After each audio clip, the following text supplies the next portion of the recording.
Herdsmen, they kill us every day, for them busy, they campaign again. After they failed all the promises they made, oh, then they praise themselves. Why the masses were supposed to give them the praises we they here they run to? Move it down. I blame it on the religious leaders. I blame it on the traditional rulers. People were supposed to fight for the people, they don't compromise. Shame on the rebellious brothers. People will cry with us to ring answers. Today them don't join those oppressors, they eat your love. Something on the smell of. Very soon now we go perceive them. We have up where this government they cause my time bomb.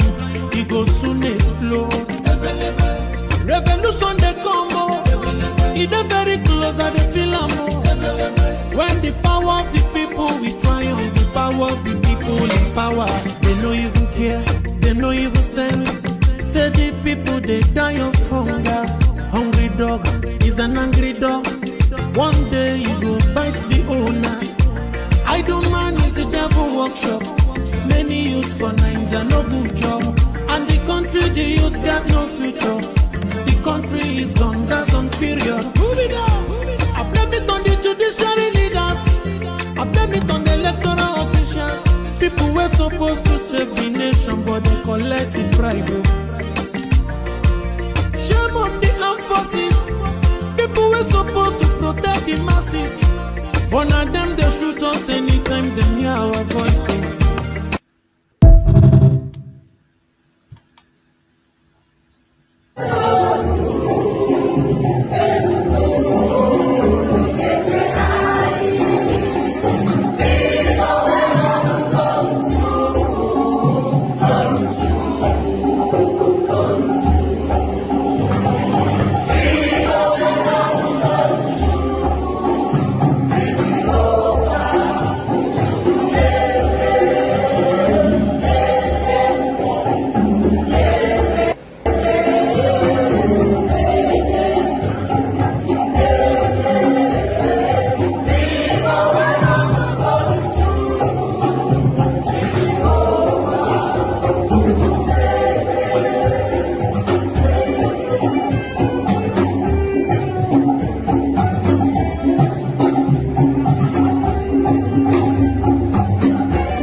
Kiwe wesu garani orianya nine oria nine nke purita kwa samado dendo nihi no bu nani bonye na agwo oria anyi we na akpoku gị onwe gị bụ sunele nke ndị agha ka igwe mere anyị ebere ka akwa nke anyị na-ebeku ude nke anyị na-asụ wee bịa n'iru gị ka iwe mee ka Biafra wee guzosi ike ka anyị wee n'ikpete mazụ nya ha sọgotụtara nsọpụrụ na ịja mma site n'ebighị ebi maruo n'ebighị ebi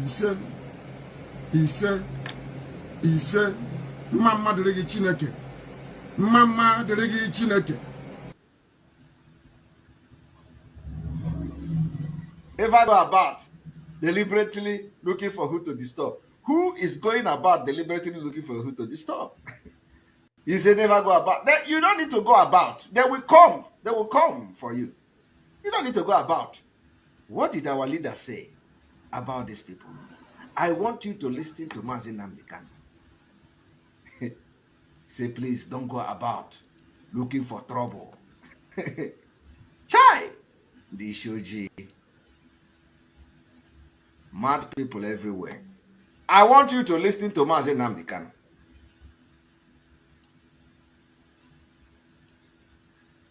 That the structures doesn't exist.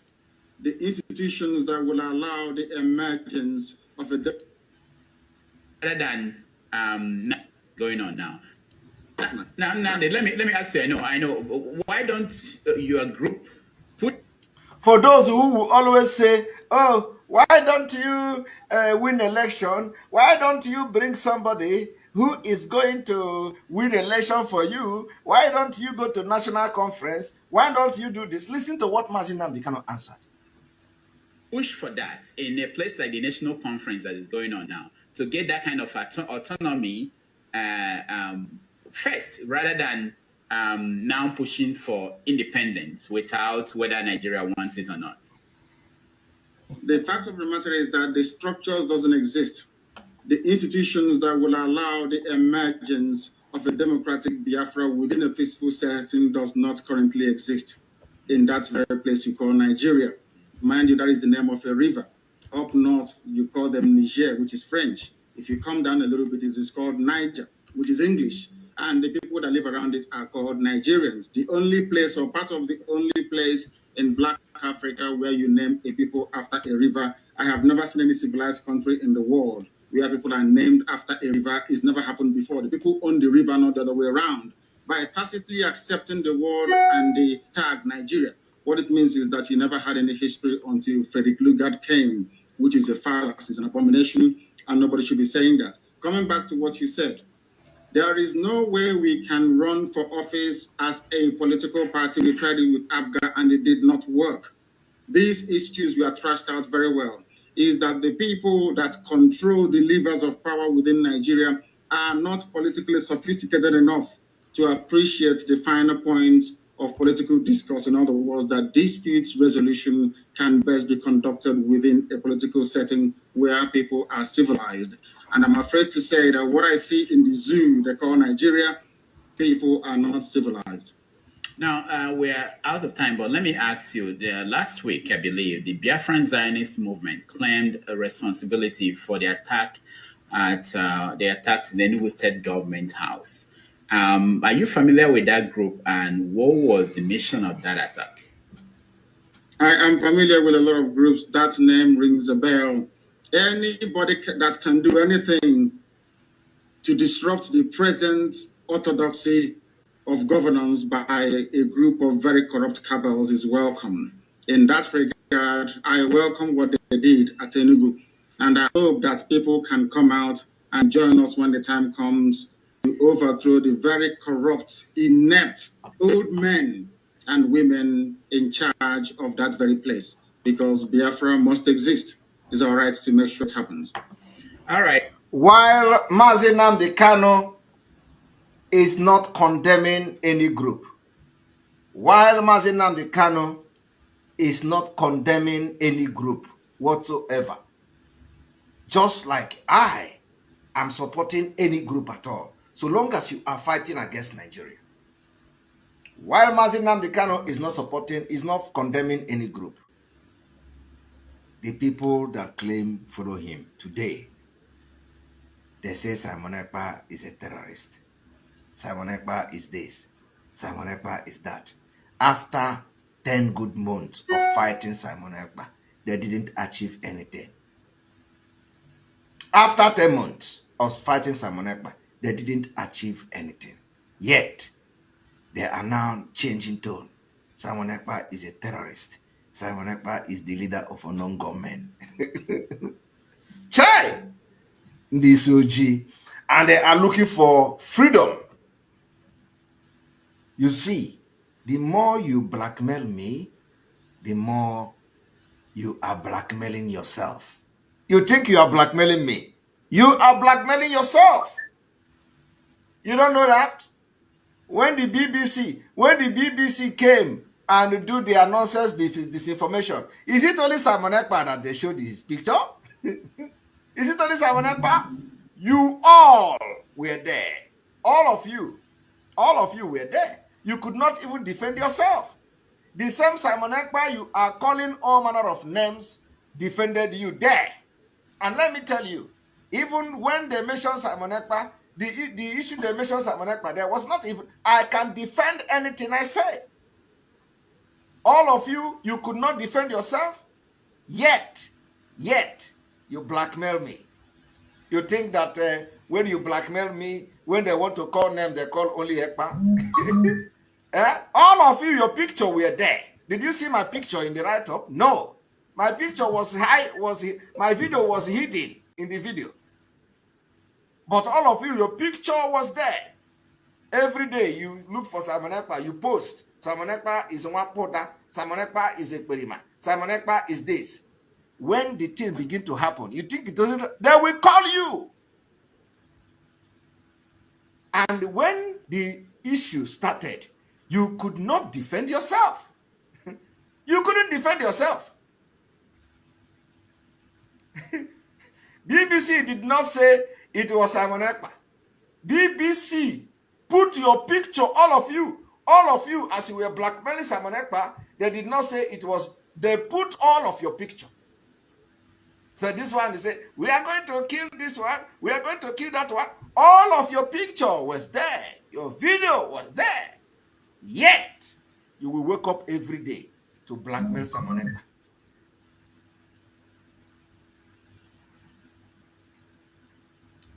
And every day, if you don't, of course, some of you can never learn.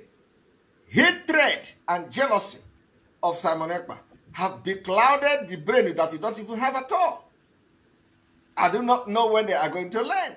They think when they promote Simon Ekpa by calling Simon Ekpa criminal, the BBC will come and say Simon Ekpa. All of you, the more you are calling me a terrorist, the way you are calling me a terrorist is the same thing you are calling yourself. You think when you be a terrorist, oh, Jesus Christ. This BBC disinformation should have teach all of you a lesson. You think when you come to social media, because you hate me, because you are jealous of me, because you don't like me, you think when you call me criminal, you are going to pay for everything you say. You are going to pay. You carry my name and blackmail. Simon Ekpa is the leader of a non-government. Simon Ekpa is this one. Simon Ekpa is that one. You see the way BBC is dealing with you people? If anything is going to happen anywhere, you are going to also be dragged into it. And you can't even defend yourself. Iti Boribos. Iti Pataka. Everywhere. Get yourself educated, you say no. Go to school, you say no. Simon Ekpa every day. Simon Ekpa every morning.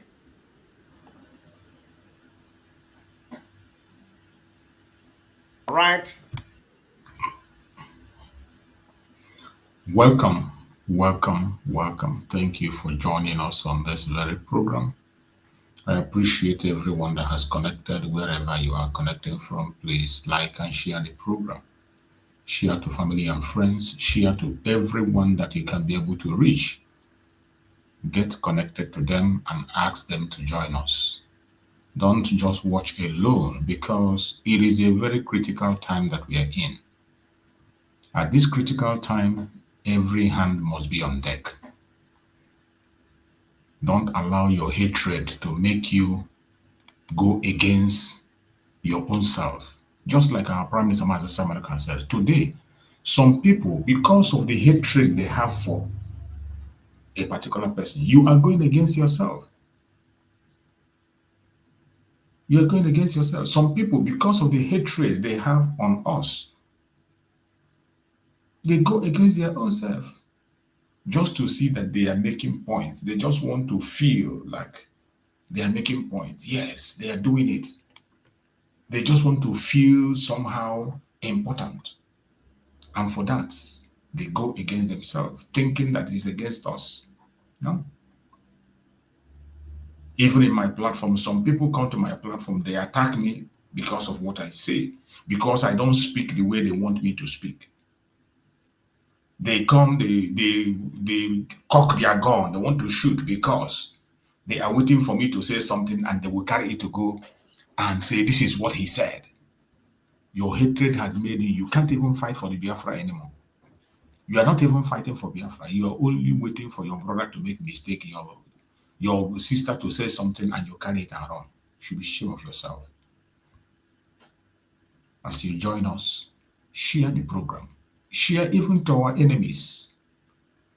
Let them come and hear. And I want to put this record straight for the sake of record. In this platform, we do not come here to instigate violence. We don't come here to preach hate. We do not come here to attack people or individuals. We do not come here for saga. We don't come here to support any group or any camp. We are here for Biafra. This platform is a Biafran platform to support the cause of Biafra. I don't care what you believe, where you are, under which umbrella you are operating. If you are sincere to yourself, you are welcome. Even if you're not sincere, if you have a genuine superior argument, anything I say here, and you feel that I didn't get it right, the link is there. All you need to do is to click the link. You come in, bring your own argument. Biafrans are listening. The whole world is watching us. At the end of the day, after we deliberate on it, the people will make their decisions. The people will decide if we got it right or we got it wrong. But as you are coming in, prepare yourself. Make sure you appear in a decent manner. Don't come to throw blow. Don't come to insult. Just come like a human being that you are. Sensible. Come with your own superior argument. And once you come, say your mind. I'm not going to stop you. I'm not going to try to gag you. No. Everybody is entitled to their own opinion.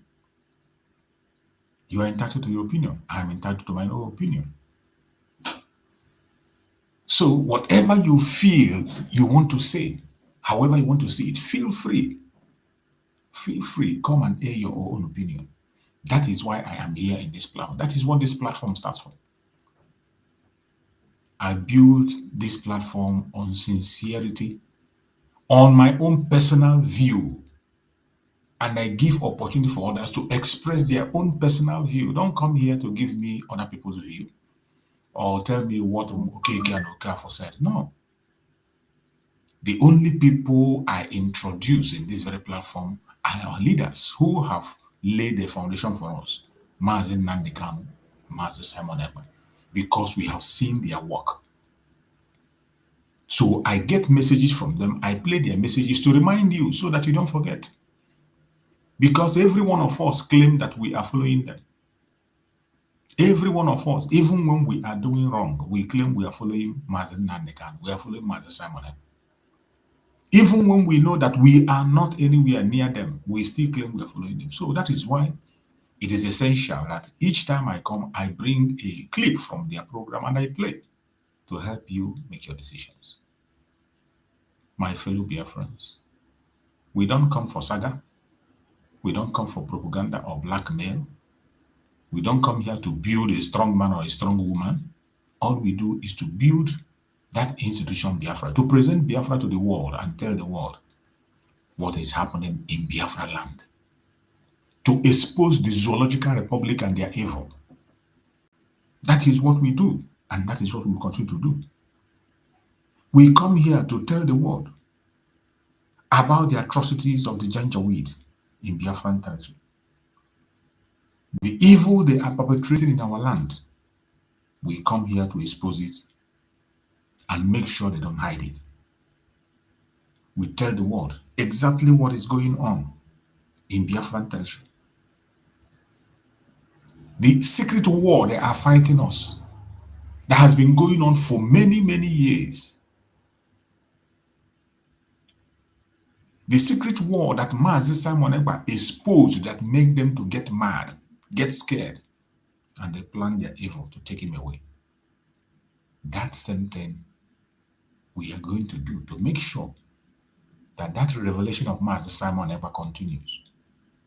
They can't stop our voice. They can't silence us. That is why we come here every day. Every time we have an opportunity, even if it is one person or two people that find their way to join us, fine. Later on, some other people can come and watch on their own, those who can. Our message is to the world on the true situation in Biafra land and the atrocities of the Janjaweed against us. And this evening, we are taking on a topic which says breaking. Nigerian unity is a death trap. Nigerian unity is a death trap. Anytime you hear one Nigeria, one Nigeria, one Nigeria, it is a death trap. They are setting you up for death. That is it. They call for disintegration now. We will continue to make that call for disintegration now to save life. It is a call to save life. Any genuine, sincere person at this point in time should be calling for the disintegration of Nigeria. That is the only sincere call to make. Anything you do short of that, you are just promoting the atrocities in Nigeria, and you are extending the time. The only sincere and genuine people that cares about humanity are those who are asking for disintegration of the zoological republic. Anything less than that is a scam. And we know Nigeria as the headquarters of scam. The government is involved in scam. The officials are involved in scam. Anything that is evil is found in that very place. I didn't just say it. Other international organizations have confirmed it. So, Nigeria unity is a death trap. When I say Nigeria unity is a death trap, I'm not just saying it. Every single time they talk about their one Nigeria, they want to be one, they want to stay together, they always say it at the blood of the Biafran people. It is the Biafran people that are paying the price for the so-called one Nigeria that we hear about. Each time there is an attack, something happens in the West that has nothing to do with the Biafran people, they attack the Biafran. And it didn't start today. Right from before the independence, a Yoruba man, Akintola, moved for independence, went and campaigned, and before, as he was coming back, the Biafra people were attacked. The Northerners say they don't want independence. And for the fact that Akintola preached independence, they attacked the Biafran people. They attacked the Igbos, more especially in the north. Many of them lost their life. Many properties destroyed. Because somebody from the southwest was making a move calling for independence. They say they don't want it. And the next thing, riot. And they focus on the Biafran people. The late Muhammad Buhari lost the election. What did they do? They focus on Biafran people. Destruction of properties, destruction of lives. Every now and again in the north, when anything happens, riot in the north, attack, every attack you hear, they focus on the Biafran people, the Igbo Biafran especially. Even most of the time you hear the attack against the Christians in the northern part of Nigeria. When you hear attack against Christians in the north, go and check, you will see that the main focus they have is the Biafrans living in the north. We have had a record of so many. Every one of you remember Akaloka. Akaloka, who was murdered, they chopped off his head and they were playing ball with his head. His own other Akaloka was, they went to police station to take him. Somebody who was rescued, they went to police station, take Akaloka, and they beheaded him. Is it one or two? Which one are you going to count? We have many people who are testifying of how they left the northern part of Nigeria empty-handed. People who were living very well, they made their wealth legally, they worked hard and made a living. But they lost everything they worked up. They just woke up one morning and they lost everything. They barely ran for their life. We also know about the pogrom, where the Biafran people were massacred in cold blood. Everyone that is from Biafra land, not just the Igbo Biafra, during the program.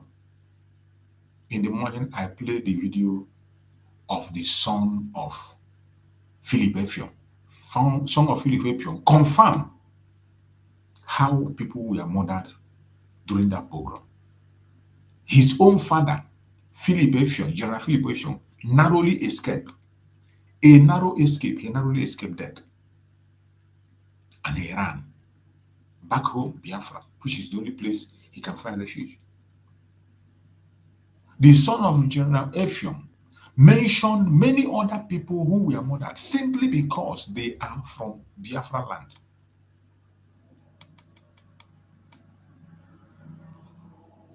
All in the name of one Nigeria. Each time you hear, you must keep Nigeria one, what they are saying is that you must continue to take the life of the Biafrans. And that is why they do it unapologetically. And today, the Hausas are not even joining them anymore, because initially the Hausa, they use religion to cover the eyes of the Hausas.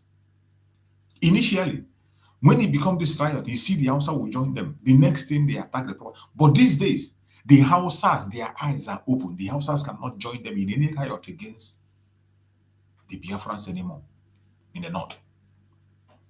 That is why you are now seeing open riot. And today, they have changed that riot before that they use Hausa people to go against. Now, what they are going to do is the main terrorists with guns coming against the Hausa people themselves. Those Hausa Christians.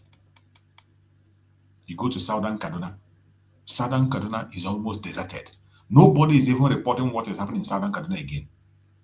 Some of you, don't you ask yourself, has southern Kaduna found peace? Has the terrorist attack in southern Kaduna stopped? You don't ask yourself, why is it that you don't hear the report? Nobody hears the report anymore. The Benue State attack, do you think it has stopped? It is still ongoing even as we speak, but nobody is reporting. Every place in the north where you have Christians, the attack is still going on. Nobody reports it. Because they want to maintain their one Nigeria. It is because they want to maintain one Nigeria. That is why they allow the terrorists to come into the Zoological Republic and take over places. All in the name of one Nigeria. And we say that one Nigeria is a death trap. Whether you like it or you don't like it.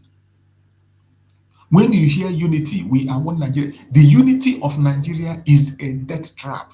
And any Biafran that doesn't know that at this point in time, shame on you. Shame on you. And I bet you, you are going to pay dearly. Just pray that you'll be alive to tell the story. Any Biafra that at this point in time, you have not realized what is happening. If you have not realized, I am sorry for you. I don't have any message for you. I pray that your forefathers will receive your soul and educate you so that when you come back in the next world, maybe you will think right. One Nigeria is nothing but a death trap. Any sensible person, it doesn't matter your tribe, it doesn't matter your region, it doesn't matter your location.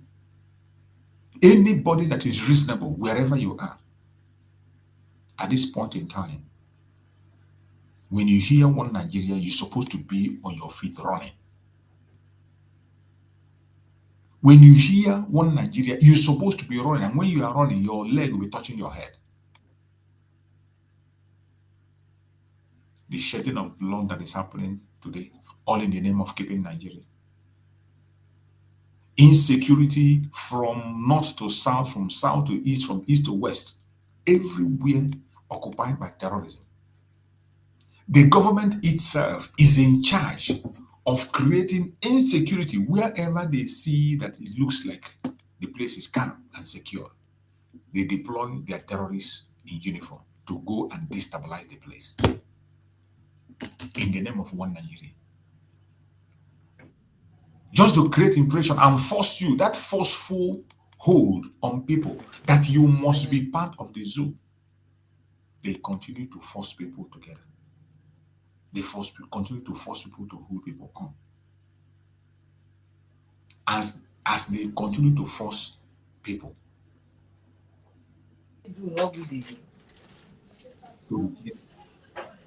Something. If you are a Biafran, you are a Biafran, a genuine Biafran today, and you are not yet ready to walk away from the zoological republic, I am sorry for you. You allow yourself to be distracted by propaganda and blackmail. You allow envy, jealousy to cover your face. You ignore what matters and you are talking about irrelevant issues. I am sorry for you. And this message is not only for Biafrans.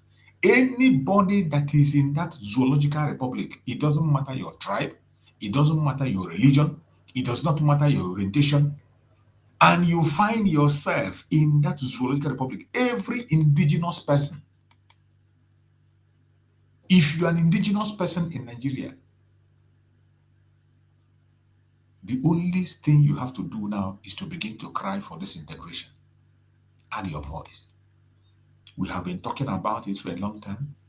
Mazen Nanikan have cried about it, fought for it, went to jail for it, continued to be detained for it. All of a sudden today, some people who thought we were joking, who called us miscreant, they are now joining their voice to realize what we have been saying. Nigeria is a trap, a death trap. That is what it is. A death trap that is holding every indigenous person captive. But unfortunately, there are some people that are cowards. They are cowards, so afraid of the unknown that they cannot be able to move for their freedom. Remember, a coward dies 1,000,000 times before his real death. And most of these cowards in Nigeria have died over and over again. And very soon they are going to meet their Waterloo. But if you care about humanity, speaking to the whole people of the world, speaking to the international communities, if you care about humanity, you should look into the case of Nigeria and dissolve it. Dissolve that entity called Nigeria. The time is now. It is now. It is now time to dissolve it.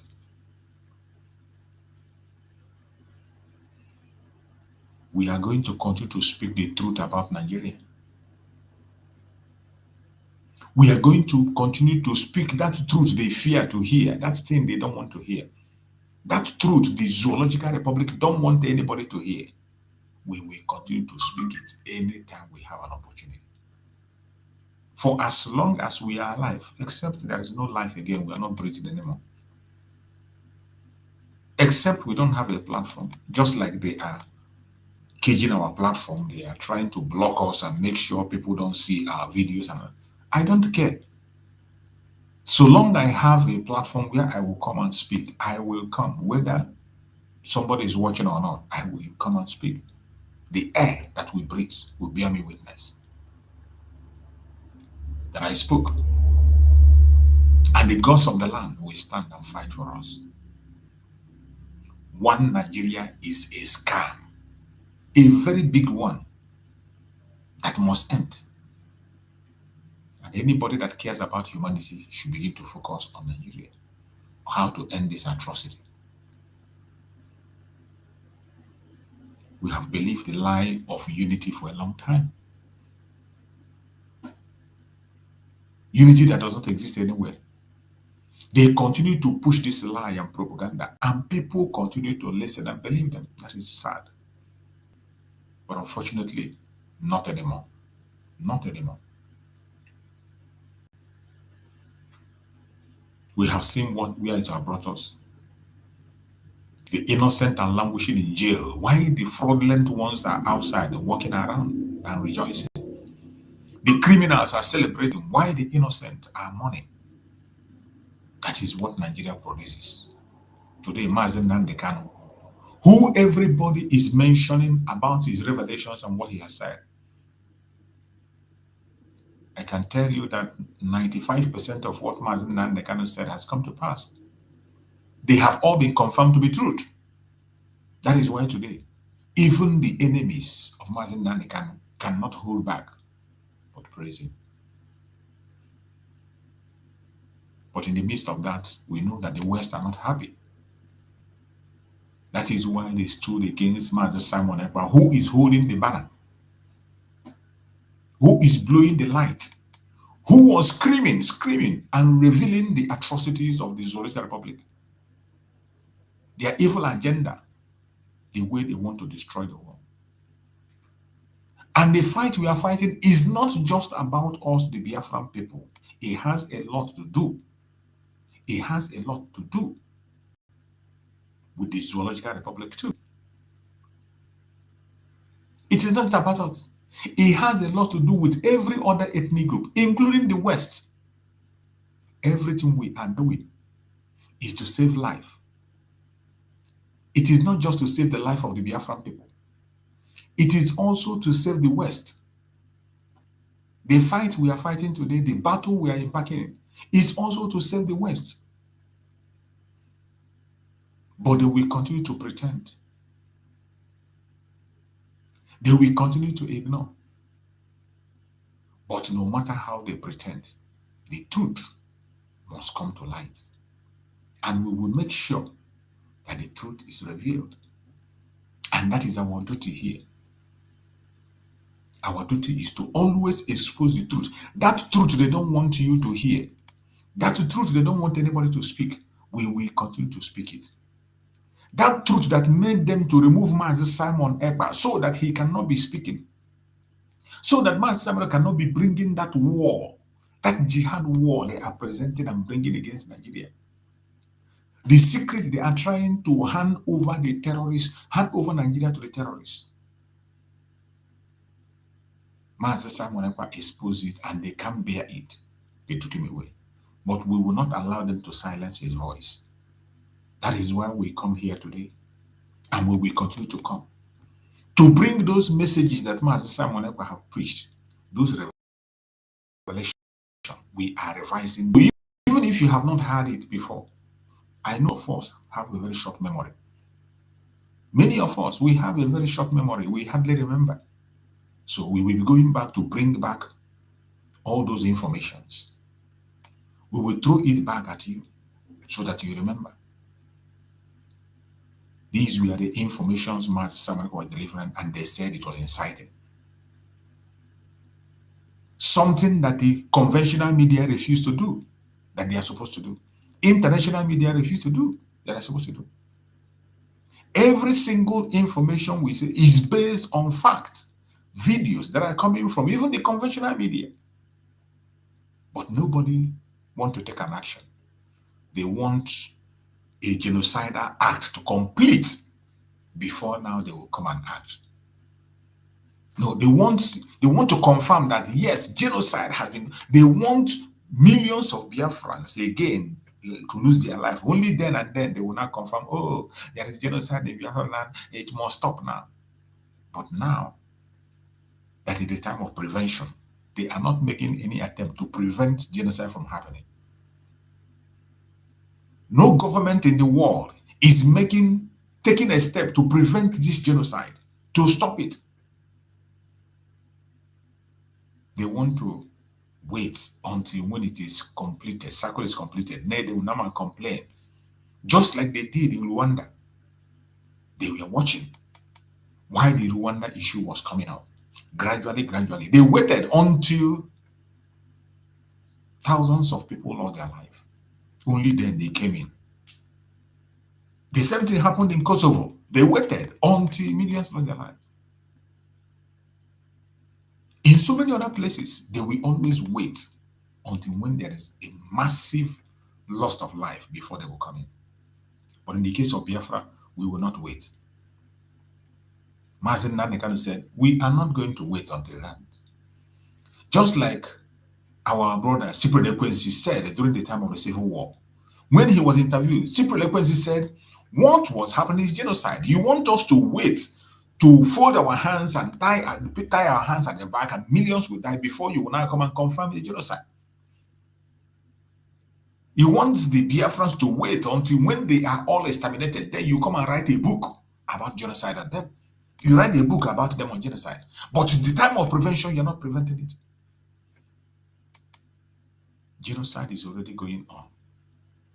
But they are waiting to write a book, write a story about it. That is why they're not reporting it. And Master Simon came to report it and bring it to the light. What did they do? They stopped him. But it doesn't matter how you stop him. We will make sure that his voice is not silenced. That is why we are going to this evening continue to play his video. I played part of it in the morning. Those who join me in the morning will see the part I played. And I'm going to play another section now so that we can continue to hear this exposition that was done by our Prime Minister, Mazi Simon Ekpa Joko. Let's hear him. Really? Is it not this election? You can't have it.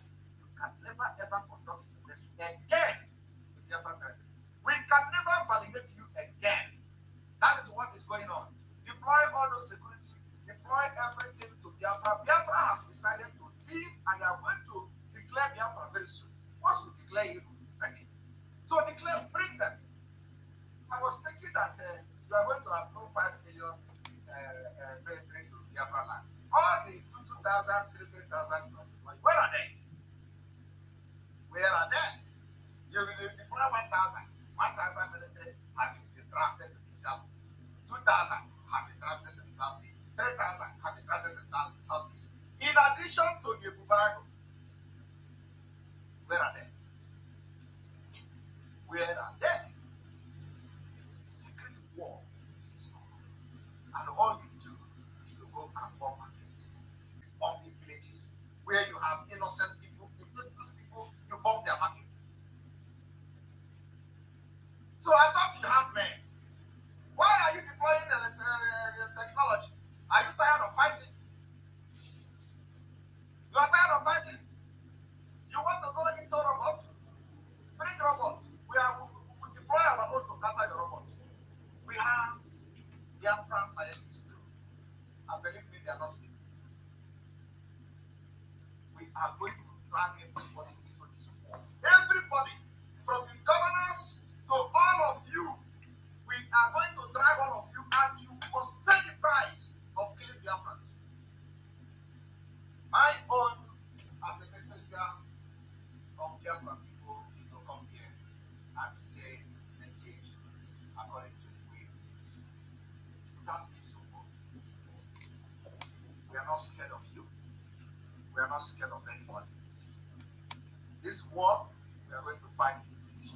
We will drag you into it before February. I don't even know whether I will say dragging because we are already at war. The only thing I have said is that we are going to make it war. So let him deploy all manner of technology. He can't. Nigeria can never defeat Biafra again. I want to make it categorically clear today. And those who are thinking that what we are doing is a joke, or that it is what all these criminals who have done it in IPOB before, it's sabotaging as an African. If you think that that's what we are doing here, you are in for the very long.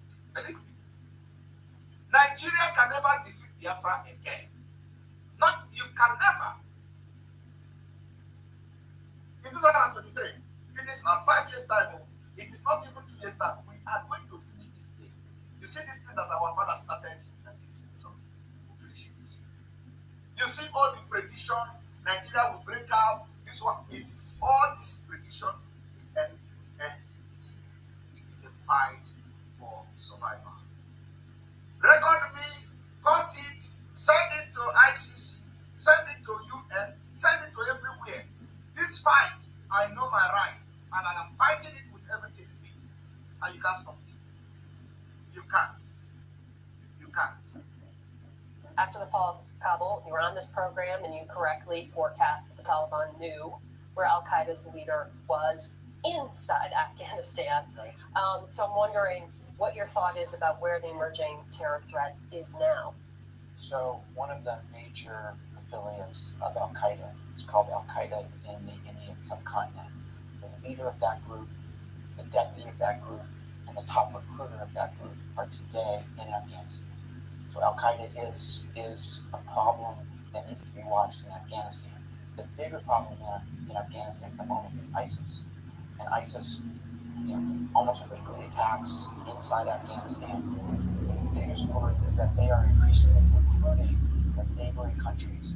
And those individuals, particularly Tajikistan, those individuals are coming in where they're getting training from ISIS. And the concern is that they might leave Afghanistan, go back to their home countries, and conduct attacks against Western interests and embassies. The bigger terrorism problem is actually in Africa, all the way from Somalia, all the way up to West Africa, where you've got both Al Qaeda affiliates and you've got ISIS affiliates. They have controlled huge swaths of territory. They've conducted primarily local attacks so far, but at some point, Western embassies, Western embassies in both Africa and possibly in Europe could become targets. And if we're going to make a prediction for 2023, I'd say we're going to see a terrorist attack against the Western interests somewhere in the world. Fellow Nigerian, in search of excellence for Africa, my mission remains to create awareness, advance practical solutions, and transform mindsets of our listeners. Together, let's midwife deliverance for our race, country, and continent. Please share this. I am Dr. Israel Niger Delta.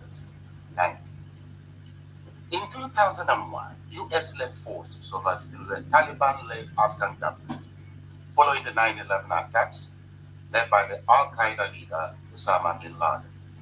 For the next 20 years, the US and allies enforced democratic ideals, built up Afghan security forces, and provided operational help. The Taliban continued to attack. Now, eventually, under President Trump, the US promised to pull out if Taliban agreed to stop attacks and hosting terrorist groups. Today, the Taliban militants have declared Islamic Emirate of Afghanistan and overrun most of the country at lightning speed with little or no resistance from the 300,000 US trained and heavily equipped Afghan forces. US General Like, after the fall of Kabul, you were on this program and you correctly forecast that the Taliban knew where Al Qaeda's leader was inside Afghanistan. Right. So I'm wondering what your thought is about where the emerging terror threat is now.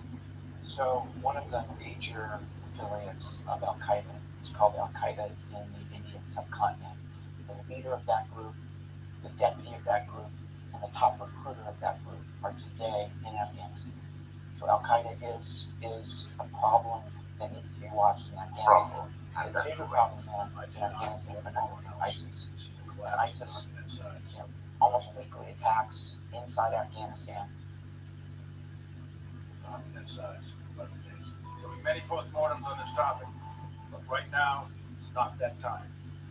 It is believed the Afghan soldiers, though diehards, had unquenchable allegiance to jihadist ideologies practiced by Taliban. They were Afghan soldiers by day, Taliban at heart, and Taliban at night. And you correctly forecast that the Taliban knew where Al Qaeda's leader was inside Afghanistan. So I'm wondering what your thought is about where the emerging terror threat is now. So one of the major affiliates of Al Qaeda is called Al Qaeda in the Indian subcontinent. The leader of that group, the deputy of that group, and the top recruiter of that group are today in Afghanistan. So Al Qaeda is a problem that needs to be watched in Afghanistan. The bigger problem in Afghanistan at the moment is ISIS. And ISIS almost weekly attacks inside Afghanistan. The biggest worry is that they are increasingly recruiting from neighboring countries. And those individuals, particularly Tajikistan, those individuals are coming in where they're getting training from ISIS. And the concern is that they might leave Afghanistan, go back to their home countries, and conduct attacks against Western interests and embassies. The bigger terrorism problem is actually in Africa, all the way from Somalia, all the way to West Africa, where you've got both Al-Qaeda affiliates and Taliban ISIS at heart affiliates. and Taliban at night. A situation some suggest currently exists in Nigeria too. Al-Qaeda affiliates and you've got ISIS affiliates. They have controlled huge swaths of territory. The bigger terrorism problem is actually in Africa, all the way from Somalia, all the way to West Africa, where you've got both Al-Qaeda affiliates and you've got ISIS Taliban at night. affiliates. A situation some suggest currently exists in Nigeria too. So Afghanistan was simply handed over to the mullahs to govern, based on their shared jihadist ideological leaning. The south and middle belt of Nigeria should wake up with urgency. The Afghan situation is cooking fast in Nigeria today. Afghanistan is number one on global terrorism. West Africa, Yes. where you've got Nigeria's both Al-Qaeda affiliates and you've got ISIS affiliates. They have controlled huge swaths of territory. They've conducted primarily local attacks so far, but at some point, Western embassies, it's against Western interests and embassies. The bigger terrorism problem is actually in Africa, all the way from Somalia, all the way to West Africa, where you've got both Al-Qaeda affiliates and you've got ISIS affiliates. They have controlled huge swaths of territory. They've conducted primarily local attacks so far, but at some point, Western embassies, Western military bases in both Africa and possibly in Europe could become targets. And if we're going to make a prediction for 2023, I'd say we're going to see a terrorist attack against the Western interests somewhere in the world. It's sobering. It's a reminder that declaring victory was too early. Terrorism has always waxed and waned. It has always gone up and down, and I think it's starting to bounce back again. They're willing to cooperate because of that, because they know each other, because there's some tribal ties and engagements that allow them to work together, whereas in other parts of the world they have different objectives and different view, and so they tend to bring Islamic State and Al-Qaeda into conflict. Here, they're able to, and that's what an important purpose in mind. I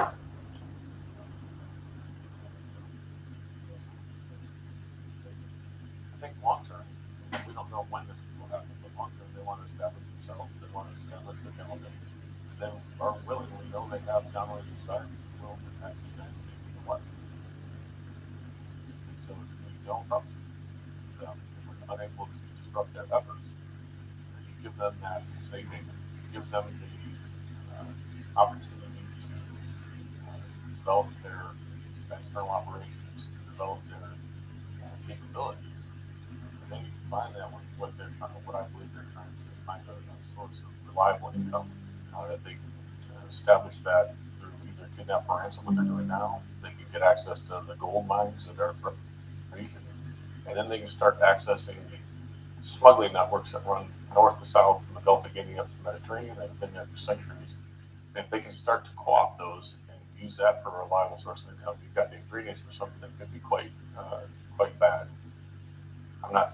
We have to watch this. We don't know. It's not there yet. There's not a direct threat to the U.S. right now or to the West, but it's very destabilizing to the region. And I believe that if it's left unchecked, it could very easily develop into a greater threat to the West and the United States.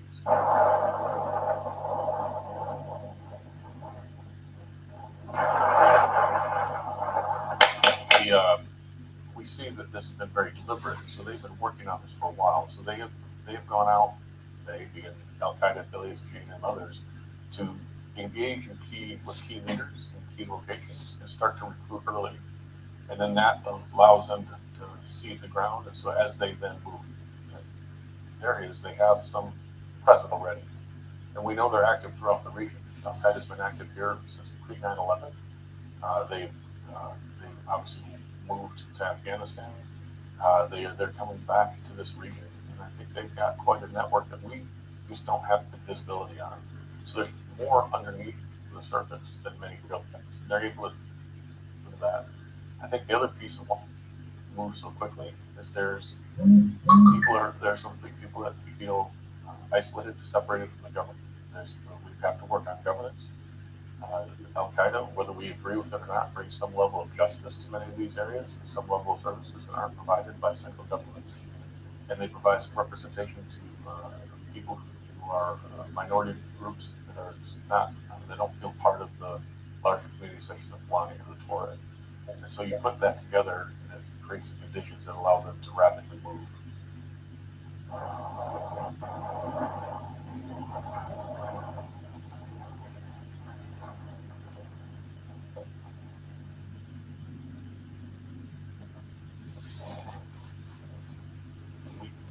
What are the key elements that the United States brings? What is the expertise? What is the intelligence sharing? What is the unique capabilities that we bring, and engage those at the right level? We can have an outsized effect to a very small presence. We don't have to have a large troop presence in order to have that enabling effect. So instead of worrying about what is the size of the presence, I think we should look at what is the appropriate engagement across the government from all levels, from State Department, aid, and then as well as the military does. Right. Having listened to that, I'm going to now bring to you a different, let me also bring this particular video to remind you, to remind Biafrans, to remind the Fulani Caliphate about the revolution of the Obadia, Dr. Obadia Lafia, former deputy governor. And so this is happening, and for many of them have actually forgot what Obadia Lafia said. So let us go there and listen to this particular revelation. Campaign targeting community, which has been going since January, and these 20 people were killed within a 24-hour period, 19th and 20th of July, in attacks by armed assailants of Fulani ethnic communities in southern Kaduna State. End of quote. That is a report from a particular religious group.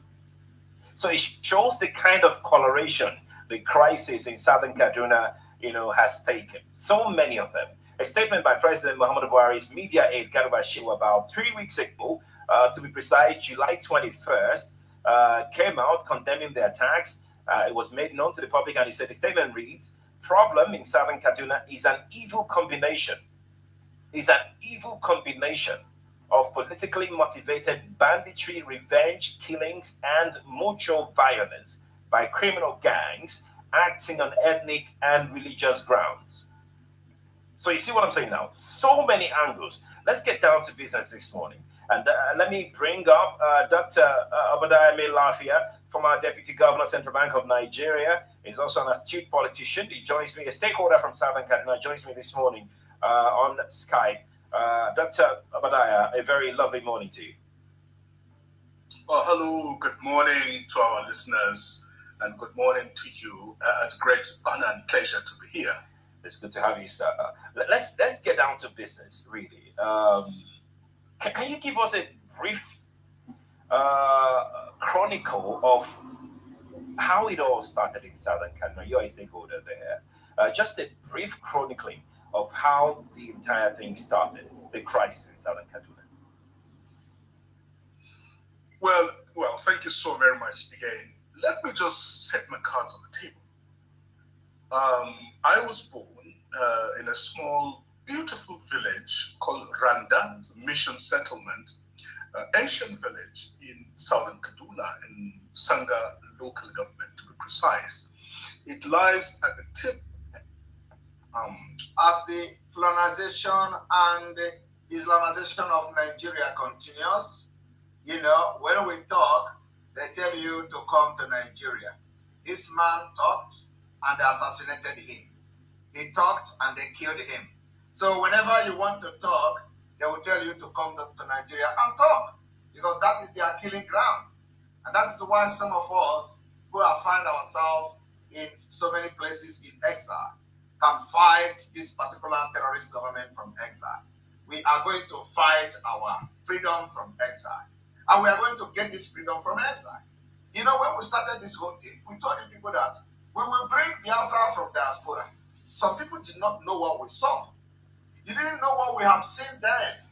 When we were telling you that Biafra, we are going to bring it from diaspora, you don't know. It is happening today. We are going to fight Nigeria from afar, and we are defeating them already. We are defeating them. We will fight them, we will defeat them. And it is going to, everything will end this year. Believe me. This man that is talking here, they killed him. He was a prominent Nigerian who rose up to the position of the deputy governor of the Central Bank of Nigeria. He spoke the truth. They killed him. He's not the only one. Everybody that has ever dared to challenge and speak truth in Nigeria has been killed. And he's one of them, a very prominent one. His people was being killed in southern Kaduna. He went on to investigate, find something, and say something, and he was killed. Now, most of the people that knows what he knows, all of them are now scared. They can't talk again. You understand it now? That is why you can write everything in this world. Nobody is going to listen to you. If you like, write to America now, write to Joe Biden now. Tell Joe Biden that Simon Ekpa is inciting violence in Nigeria. It is not inciting violence. I'm defending my people at the same time fighting for my freedom. Joe Biden will not respond to you. I know my right. It is not me that say you should not know your right. If you cannot talk the way I'm talking, it's your business. I'm saying because the time has come. So if you tell me to come to Nigeria, this is what you are inviting me to Nigeria to do. That's why some of them are crying. Go Finland, oh, deport him, repatriate him, oh, this, that. And then you see where they are twisting something that faceless people wrote. People that are not even, that cannot even represent their family in any way. They will come and say, oh, Finland, Igbo community wrote, Igbo community wrote. Wrote what? You know, if somebody is distancing himself from Simon Ekpa, am I part of you before? I do not know why somebody would distance himself from Simon Ekpa. They say, Igbo, distance here, Igbo community. I have said there is nothing like Igbo community. How can something that doesn't exist distance itself from me? It doesn't exist. I would have not, apart from the fact that I am going to play over 2 hours of the conversation we had in the meeting. Because we have 2 hours, over 2 hours of the conversation, where the shouting and the questions are responded to the questions and all that. I'm going to bring it to the media and I'm going to release the audio. People will enjoy themselves as they listen to how the so-called Igbo community had their meeting. And you can now listen to where did they arrive and distancing themselves from Simon Ekpa. They can't do the half of things I have done in the past. When I was the chairman of Igbo Union Finland, I banned Biafra flag in Igbo where we are doing Yam Festival. Can they do it? That was when Nigeria can have democracy.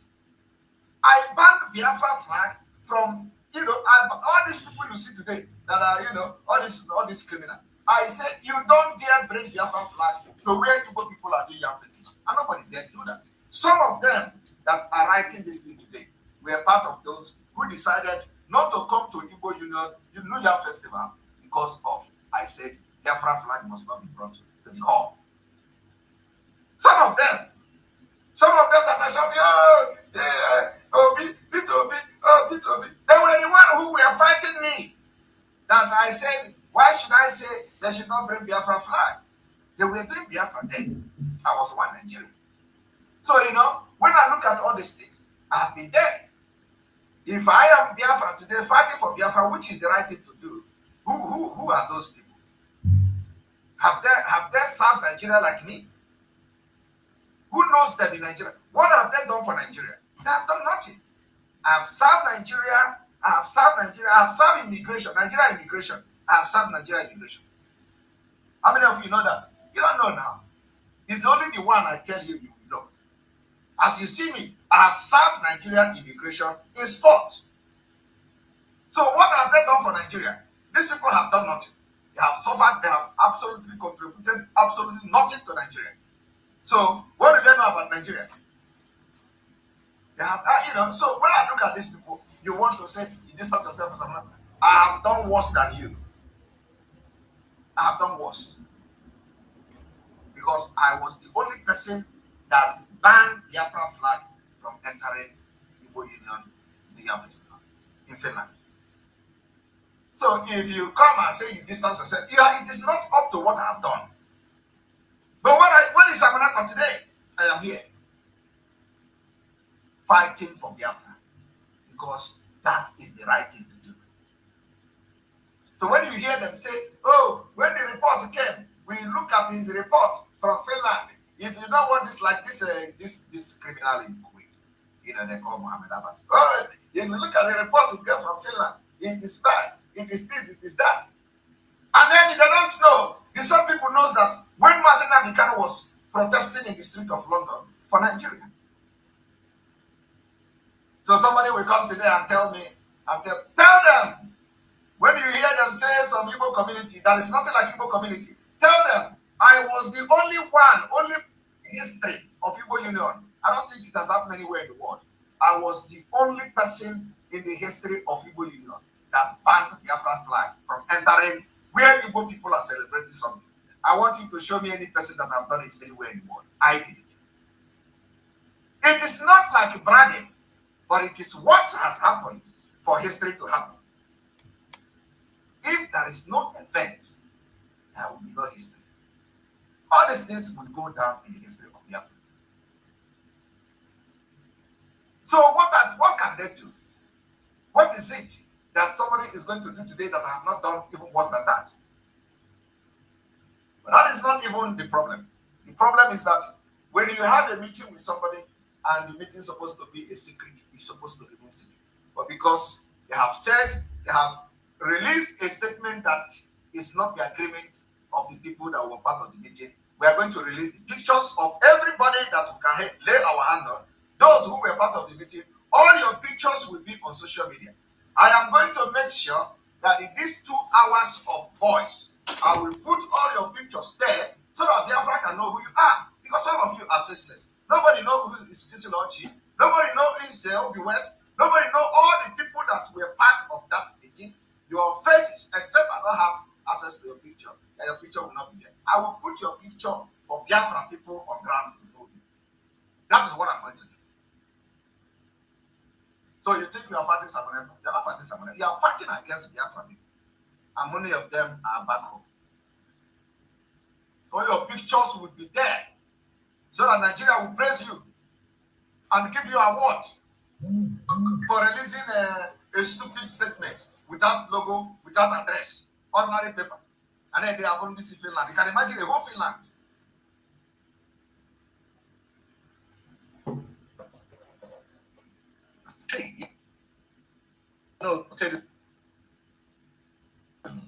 And we have saddles between Nasarawa and Plateau State. We're very right at the border. But actually, I didn't grow up there. I grew up in Nasarawa State because my father was a missionary, a pastor, and a evangelist. Right. And he traveled quite a lot, so ended up settling there. So I didn't really grow up at home, I put it that way. That's number one. So that gives me some kind of emotional attachment to be able to see things clearly and objectively. There, my upbringing grew up there. Number two, part of my family are Muslims. Okay. Uncles, aunties. In fact, the king of our area, in a predominantly 99% Christian area, is a Muslim. And he's my aunt, the first cousin of my mother. And I regard them as family, so I can't afford to play the Islamophobia card. That's for me.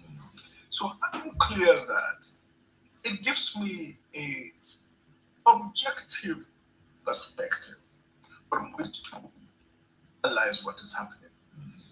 Immediate crisis has been going on for the last 2 years. The opening salvo was the killing of the Adara king in 2018. There had been some killings in his kingdom and Kachia area. And, tensions had been rising. So the governor, he sought audience with the governor of Kaduna State, Malam Nasir El-Rufai. Right. He went there to see him. They had a good meeting, presumably. And on his way back with his wife and driver, they were waylaid on the highway where they were all abducted. The driver was allowed to go. The bandits raped his wife. The wife, Majesty the King, they raped her in front of him for setting her off. And after collecting a ransom of about 10 million on the promise that they were going to release him, he was brutally assassinated. It did not stop. The same thing they brought to Biafra land, the Fulanis are doing in Biafra land today, was happening in Kaduna. This is what this is playing here. When the elders of Adara land straightened, the police came, rounded them up, and put them in prison for about 8 years with no real charges or trials. They were eventually released. Meanwhile, attacks were incessant. They were continuous. It was a case of continuous pounding of an unarmed and defenseless people. And it just continued. It just spread from Adara land to other villages, and Manchok, Kagoro, very recently, Kurmin Masara, Takwai Isa, Ataka Mawe, Fadang Atakal, Lung Duga, Zangon Katav, Magama, Zamando, the list goes on and on. The figures are not reliable, but it is clear that we are talking of a very serious and well calculated and well strategized, killings. What caused these killings, Dr. Obada?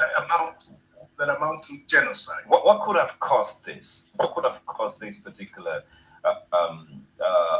killings that you've enumerated?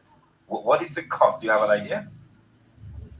Well, again, let me just also clear one fact that in the 80s and 90s, you asked me for the immediate causes, which the immediate, process of killings, which I explained. But it goes as far back as the 80s and 90s. You may have heard of the infamous Zangon Kataf killings. That's right. In which the settlers, Zango means a settlement. And ancient times, the Hausa people who were itinerant traders used to pass through there. They would settle there and, water their camels and their donkeys, and then proceed on whatever journeys they were going to. And then eventually became a kind of more permanent settlement for the Hausa Fulani community. Hence, it is Zangon Kataf, in Kataf land. Then they began to demand control of the market and even demand to have their own chief. And of course, which was not acceptable to the people, and it eventually led to the infamous Kataf riots and killings, which were mutually violent, if I may put it that way. And I can tell you this because I heard directly from him himself. General Zamani Lekwot, very distinguished military officer, retired from the Nigerian army, former governor of Rivers State, and ambassador to Senegal. He, together with another very patriotic colonel, Colonel Johanna Madeki, they went to the police to report what was going on and to seek for help. And you will not believe it. The police detained them. Yes. Are you hearing that? The police detained both of them. The question you should be asking yourself is: police detain a colonel, police detain a military man who go to report what the Fulani terrorists are doing to their people. Police detain them. You don't think that police is an Igbo man? The police will detain them? The answer is no. Do you think if the police is a Yoruba man, the police would detect them? The answer is no. The police would have respected the law and listened to them instead of detaining them. But because Fulani have taken over the police, so they gave order. Because the people that want to file report against is in charge of the police. They are also in charge of the military. The same Southern Kaduna you are seeing now, the GOC of Enugu Division was in charge of this particular Southern Kaduna when this killing was going on. So who do you report to? Nobody. You have to report to yourself. Take charge of the security of your land, because Fulani terrorists have taken charge of the police, the army, the executive, the judiciary, the National Assembly, and everything has been taken over by the Fulani terrorists. You don't have any choice. Don't need to go to them. That is what the Biafra people have done. That's the one gave birth to the Eastern Security Network. And we are going to fund them till the last day Nigeria, Biafra will stay in Nigeria. So when you hear all this testimony, you ask yourself, why this thing was going on in Kaduna? All these people who call themselves people, they were all thinking that Southern Kaduna was not Nigeria. No, they thought it was not Nigeria. So it is not their business. Today, the same thing this man is saying now is happening in the southeast, where the same person who was the GOC of the 2 division was in charge of Southern Kaduna, and he has now brought the same people to southeast, and the killing is going on.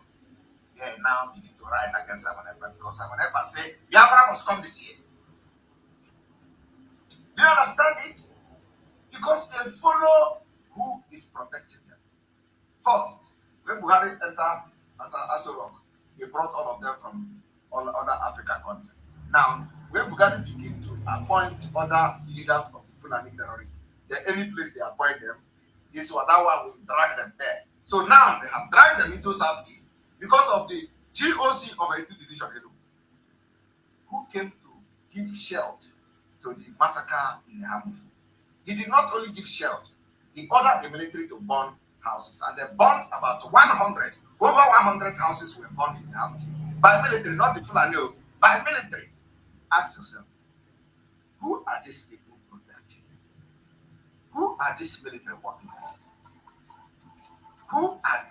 Whose interests are the military protecting? Is it the interest of the people, or interest of the government, or interest of the Fulanis? Because the interest of the people is the government. So definitely, it cannot be the interest of the people. So whose interest? Interest of Islamic State.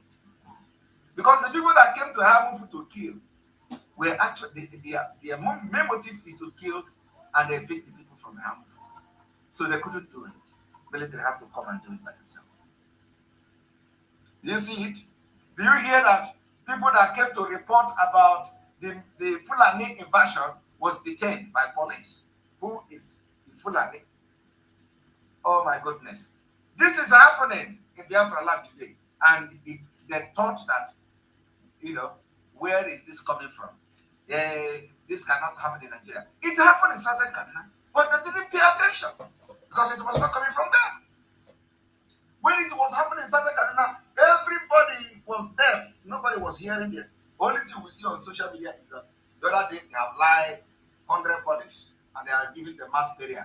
And everybody is shouting, oh my God, Southern Kaduna, what did these people do? But the same thing is now happening, and they are now behaving as if they were not in Nigeria before when it was happening in Southern Kaduna. They now behave that, oh, such thing is abomination. It has never happened before. Where we are there, when this particular thing happened in the Southeast, it's happening in Southern Kaduna. And when they sent this particular GOC to some places, they rejected it. I was told that Oduduwa, Yoruba people rejected him, and they forwarded him to the Southeast. So I want everybody to watch. Were mutually violent, if I may put it that way. And I can tell you this because I heard directly from him himself. General Zamani Lecourt very distinguished military officer, retired from the Nigerian army, former governor of Rivers State, and ambassador to Senegal. He, together with another very patriotic colonel, Colonel Johanna Madeki, they went to the police to report what was going on and to seek for help. And you will not believe it. The police detained both of them. Oh my. Yes.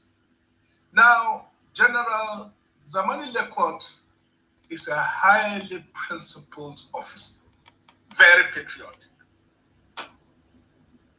As a young officer, he distinguished himself during the Nigerian Biafra War. And somehow he was not in the good books of General Ibrahim Babangida, because he used to tell him to his face what he felt was wrong with his policies. So they were waiting for an alibi, and they got it. And when he said he distinguished himself during Nigeria Biafra War, I do not need to tell you what that means. He said that general distinguished himself during the Nigeria Biafra War. So as such, he should be respected.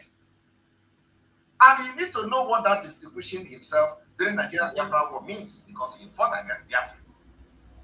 And today, Fulani killed them.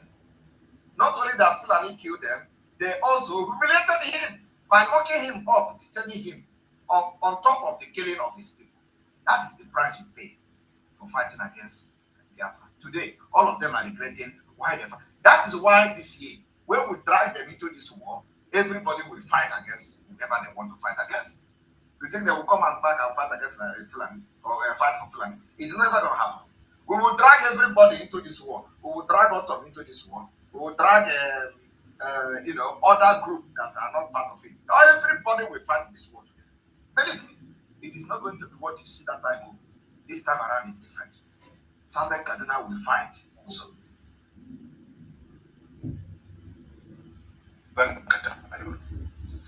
Biafra War. And you will not believe it. The police detained both of them. Oh my. Yes. Now, General Zamani Lekot is a highly principled officer, very patriotic. As a young officer, he distinguished himself during the Nigerian Biafra War. And somehow he was not in the good books of General Ibrahim Babangida, because he used to tell him to his face what he felt was wrong with his policies. So they were waiting for an alibi, and they got it in the Zangon Katabayot.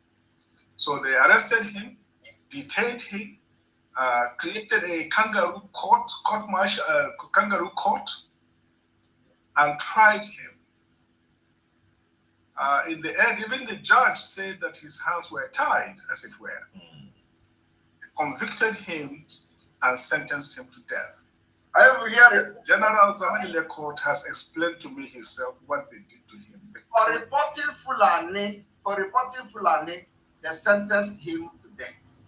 For reporting Fulani killing in his community, they sentenced him to death. That is where some Obi supporters are telling some people to come to Nigeria now. Come to Nigeria now. We will destroy Nigeria from afar, and we will restore the nation from different nations in Nigeria. Nigeria is gone, collapsed. Then you come to Nigeria. Look at the story of Nigeria. Look at it.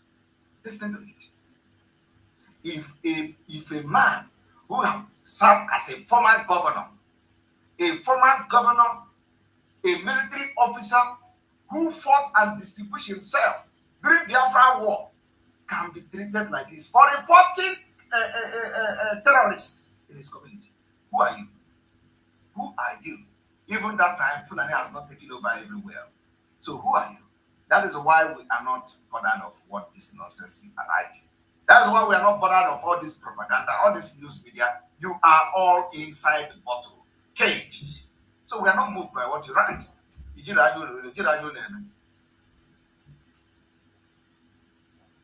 Butcher the agony. That for 2 weeks, they took him to the section where people are condemned and ready to be killed. Oh, wow. They put him next to the execution chamber. Early in the morning, they wake him up and say, let him have his last breakfast. They will open the execution chamber as if they are taking him there, and then they will close it again. They kept doing that for 2 weeks. Most people would have run insane. But he is a strong man.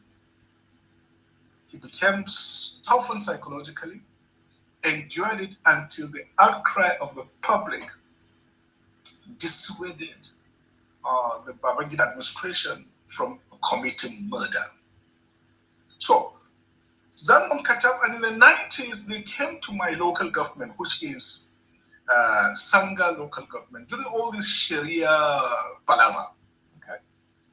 And they brought a huge amount of money to the local house chief and told him that his duty was to enforce Sharia in Sanga land. Who are the they, area that Dr. Badayel?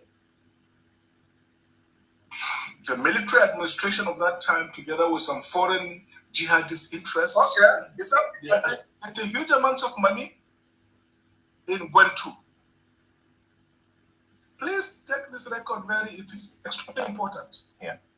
So a young man. That reminds me. He said they brought money, and that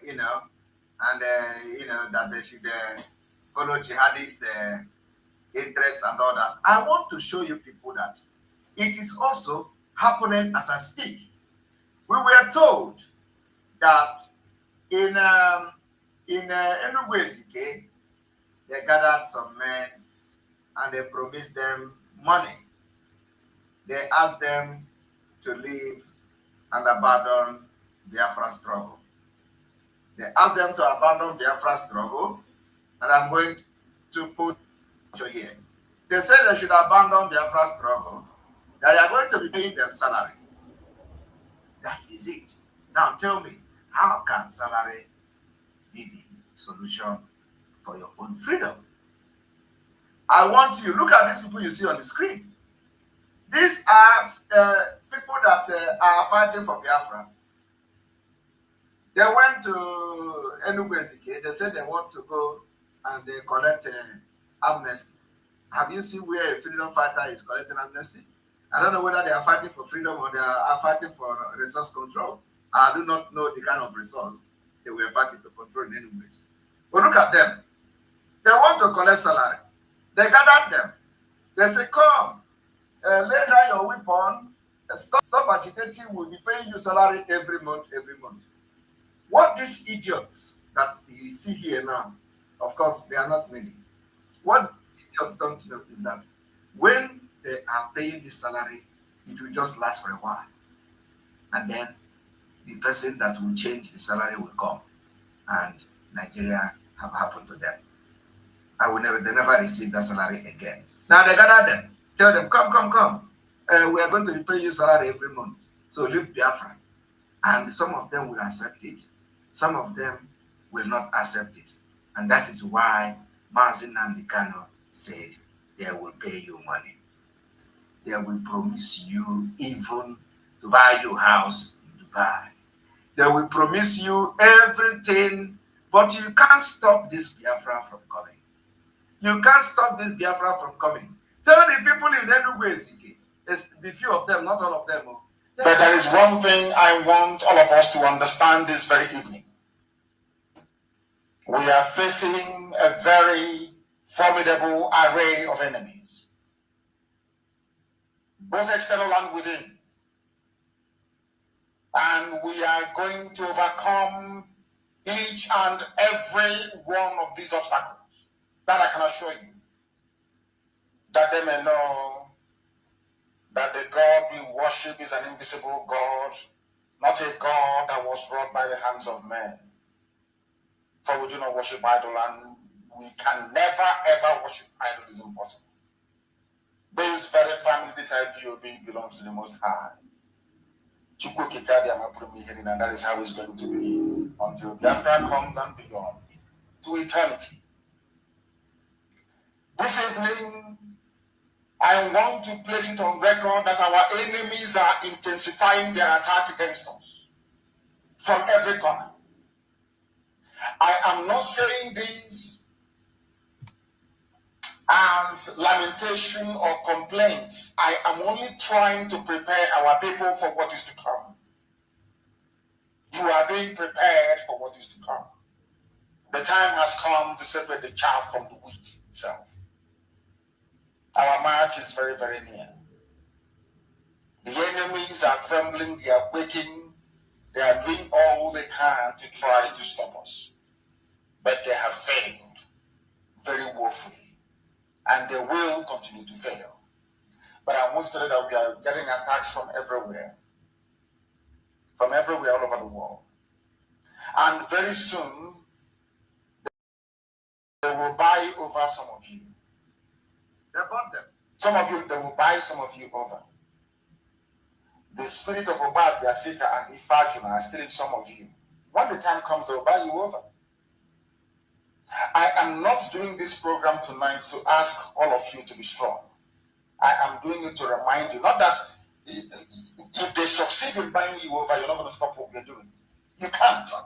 Not in a trillion. You cannot. Not in a trillion years.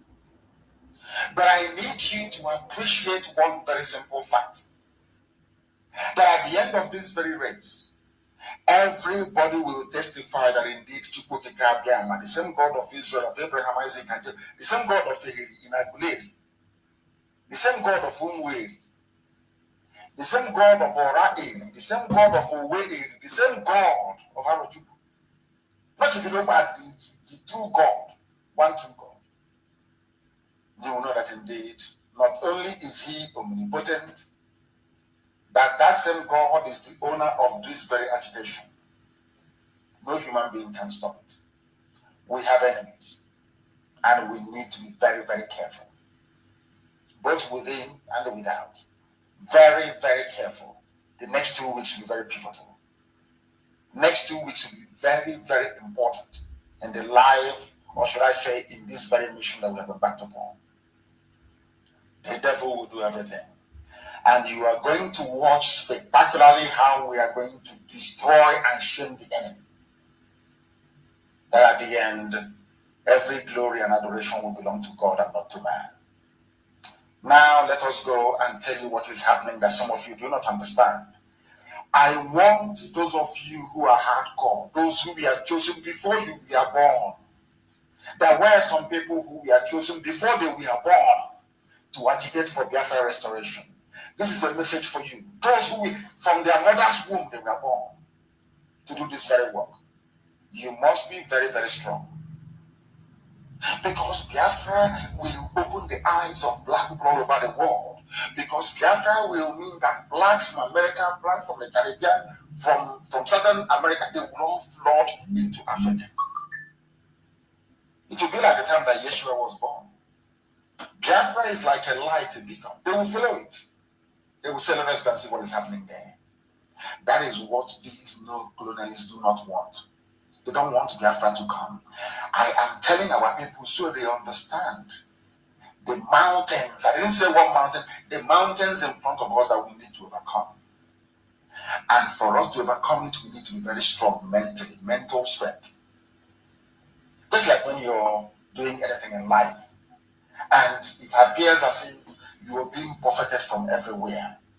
That is the time that you no longer rely on willpower or your muscles. You go to your brain to endure and to persevere and to keep going until you overcome. That is the stage we are in right now. To make sure that our brain is in gear to confront everything the Janjaweed has to throw at us. We don't have money. Their budget is over $20 billion to fight us. They can bribe Facebook, they can buy them off. They can do anything they like. They can come to some of you and bribe you off. They can promise you what you've never had before. They can give you maybe a house in Dubai. They can promise you a vehicle. They can tell you, oh, we'll make you vice president. They can promise you anything to make sure that you're like them. Their own is not even house. Their own is not even Dubai. Their own is ordinary salary. Ordinary salary that maybe is 10,000, 30,000, something like ordinary salary. It's not even to buy or buy a house in Kuwait or anything. No, ordinary salary. And they are all snapping picture. The picture they snap is so that they are going to show them to those who will pay the salary. Then after that, they become abandoned property. We are going to analyze about Dr. Malafia about there, later on, not in this particular broadcast again. So thank you very much for this particular program today, where we have now presented to you Nigeria as a global threat. I believe that first 2 hours into this program have addressed, made a very big deal into Nigeria as a global threat, and why Nigeria must disintegrate this year. Make sure that we do not allow the calamity to happen. So we are going to open the phone line. Thank you so much for your patience and watching. You can see these are some of the positions that Mazi Simon Ekpa made that triggered the Nigerian government to go into deal with Finnish government with our resources in order to sell our prime minister.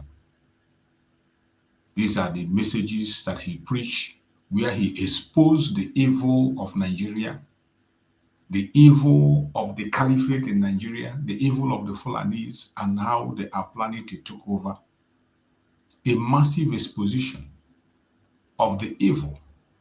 Oduduwa life that he saw there, they took his life because of that very revelation he made. Oduduwa, former assistant governor of CBN. They took his life. That Oduduwa that was speaking. Today he's gone because of that revelation. You can see how far Nigeria can go to keep this their one Nigeria. So when we say one Nigeria is a death trap, it is not a joke. Anytime you see you must keep Nigeria one, it is a death trap. Even when Obama said that their mission is to keep Nigeria one, it is to take innocent life. You saw what it resulted to. He saw what is the only thing it will result is empowering the terrorist. Anytime you hear they say they must keep Nigeria one, it is the language that what they're telling is that they are going to empower the terrorists to take over. So, my fellow Biafrans, we must not look back. Every indigenous person that cares about his or her life should always preach disintegration. If you are from this north, go to your Arewa. If you are from the middle belt, go to the middle belt. If you are from the southwest, go to your southwest. If you're from the southeast, go to the southeast. Let every region be on their own. That is how to kill this destructive diversity and this wicked interest with their natural deaths. Thank you so much for listening. Everyone that have been able to participate and join us. I appreciate every one of you, and I wish you all a very wonderful night's sleep. May Chukwu Okike guide and protect every one of you. And I pray for our leaders, that Chukwu Okike will guide and protect our leaders so that they will come and join us very soon. Thank you so much for being part of this program, and see you again tomorrow morning. Stay blessed. We will continue to expose them and make sure that the voice of our Prime Minister, Mazi Simon Ekpa, is not silenced. Most importantly, thank you and stay blessed. Nigeria don't enter one chance, I swear, now go with the go so. Yes, men, they kill us every day, for them busy, they campaign again. After they failed all the promises they made, oh, them they praise themselves. Why the masses were supposed to give them the praises we they are they run to? Who be that? I blame it on the religious leaders. I blame it on the traditional rulers. People were supposed to fight for the people, they don't compromise. Shame on the rebellious brothers. People will cry with us to ring answers. Today them don't join those oppressors, they eat your love. Something on the smell of. Very soon now we go perceive them. We have up where this government they cause my time bomb. It go soon explode. Revolution they come. It's very close, I feel I'm When the power of the people we triumph, the power of the people in power. They no even care, they no even send. Say the people they die of hunger. Hungry dog is an angry dog. One day you go bite the owner. Idle man is the devil workshop. Many youths for Niger no good job. And the country the youths got no future. The country is gone, that's on period. Moving on. I blame it on the judiciary leaders. I blame it on the electoral officials. People were supposed to save the nation, but they collect it bribe. Shame on the armed forces. People were supposed to protect the masses. One of them they shoot us anytime they hear our voices.